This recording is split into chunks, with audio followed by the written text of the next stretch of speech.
Welcome to this week's edition of Mountain Outhouse News. I'm your host, JamJam. This is the craziest shit to happen in running this week. This week's stories include a solo runner controversy at AC 100, a new long trail FKT, and a lost runner at Volcanic 50. We begin this episode with the trail fail of the week, coming to us from Mountain Outhouse correspondent MereJune, who literally face-planted with 4 kilometers to go at the Montreux Trail Festival race in Europe while in 4th place. She proceeded to get up and pass the top 3 ladies, taking the win despite a bloodied face and legs. Heal up, MereJune, and congrats. I missed a couple results from last week that I'd like to mention. First, from the Pacific Northwest, the classic White River 50 took place up in Washington. Damien Humbert of British Columbia came down to dominate the field, winning in 7 hours, 6 minutes. His only other ultra results we could find was a win at the Whistler Alpine Meadows 50K back in 2016. And second was Gus Gibbs in 7:27, and third was Keith Laverty in 7:34. For the ladies, Kib Magnus, also a BC, won in 8:06, exactly 1 hour back of the men's winner. Caitlin Gerbin, a favorite of Maya Ray, was second in 8:28, and Paige Patillo was third in 8:32. Next, to Grand Mesa, a small chill race on the largest flat top mountain in the world, outside Grand Junction, Colorado, saw just 9 finishers, with Kevin Hadfield out front in 23 hours, 9 minutes, and Margaret Gordon for the ladies' win in 28:20. Next up, to the Angeles Crest 100, which takes place each year in the Angeles National Forest outside of Los Angeles. We reported last week that race management instituted a new runner agreement pertaining to solo runners and spectator behavior that required each participant to initial up to 5 times on top of signing the entire document. We have some further puzzling news to share regarding AC 100's policy towards solo runners that emerged after it was pointed out mid-race that leader Darcy PQ was listed as a solo runner but was in fact being crewed. Let me first off say I love the AC 100 course and all of the amazing volunteers that put on this impressive event. It was my first 100 miler back in 2007.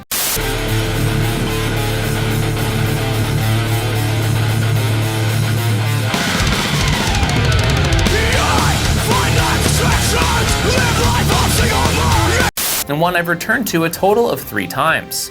So the long and short of it is that Darcy PQ was originally registered for the event as a solo runner, meaning she agreed to enter the lottery for the race as an entrant who would not have a crew, would not use any pacers, and instead only rely upon drop bags and aid station volunteers to finish the event.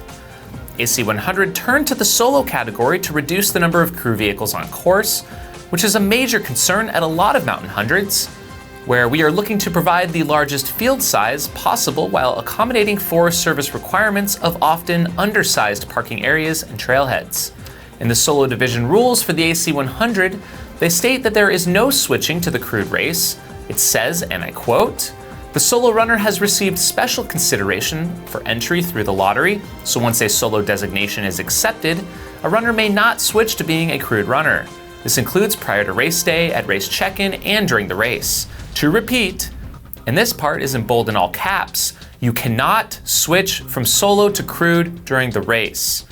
Well, it turns out when the lottery happened, the race book and website may not have been published or quite as clear as they are posted today, and Darcy, who entered as a solo runner, thought that it only meant no pacer. She and potentially others were able to switch to the non-solo division by the race director prior to race day. This kind of brings up another point I'd like to touch on.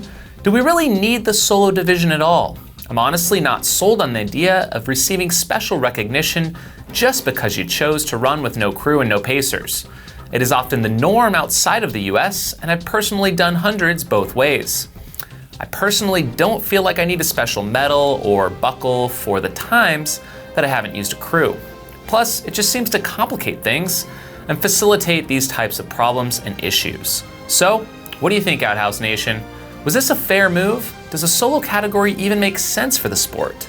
Does it provide more complication and rules that just takes us further away from the point of running ultras? Please share your thoughts below. Now for the results. Renee Durantes took the win in 19 hours, 23 minutes, with Jake Jackson just a short bit back. In second, in 1936. For the ladies, it was Darcy who prevailed in 22 hours 17 minutes and Katie Asmuth second in 22:49. With AC moving to a December lottery this time around, I myself am strongly considering applying for 2019. Who's with me?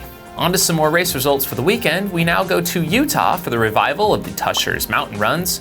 Okay, so full disclosure, this is one of my races, and we did resurrect the event, which was on hiatus from Ultra Adventures. The 100K was joined by a new 70K race distance this year in the high-up, hidden mountain range of 12,000-foot peaks near Beaver. Yeah, we love Beaver, Utah.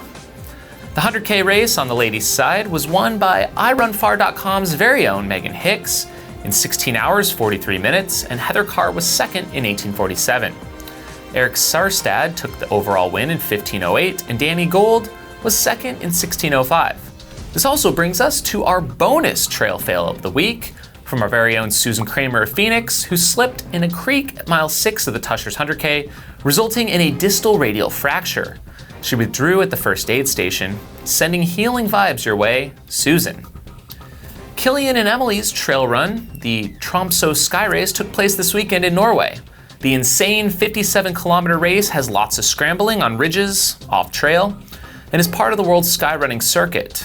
We saw little-known American runner Hillary Gerardi not only win, but set a new course record in 8:14. Ragna de Botts was second in 8:27, and American Brittany Peterson placed third in 8:40. For the men, Jonathan Albin of the UK won in 7:04, followed by Per Arel of Spain in 7:28. This next one, coming from Zacatecas on Twitter, we'd like to mention the Voyager 50-mile results. This was a big deal this year as we saw Ben Cogger break Scott Jurick's long-standing course record to take the win in 6 hours 40 minutes. Amazingly, Cogger was stung multiple times by hornets in his left calf and mouth on his way to break the 20-year-old record by less than a minute. Lila Planovsky won in 9:12 for the ladies. The Beast of Burden's Summer 100 in New York took place this past weekend, with Gina DeHolwe taking the overall win in 19 hours 40 minutes, followed closely by the men's winner, Adam Russell, in 19:48. There was a lost runner at the Volcanic 50 this weekend for a supposed 31 hours. Details are scarce, but someone reportedly told race organizers that the runner had gotten a ride out of the area, when in fact they did not. Turns out Candice Burt, who was out marking for her Bigfoot 200 race, found the runner and helped bring them back home safely. Thanks, Candice. Back in 2012, Nikki Kimball set a new FKT on Vermont's Long Trail, which stretches 273 miles across the rugged state in 5 days, 7 hours 42 minutes.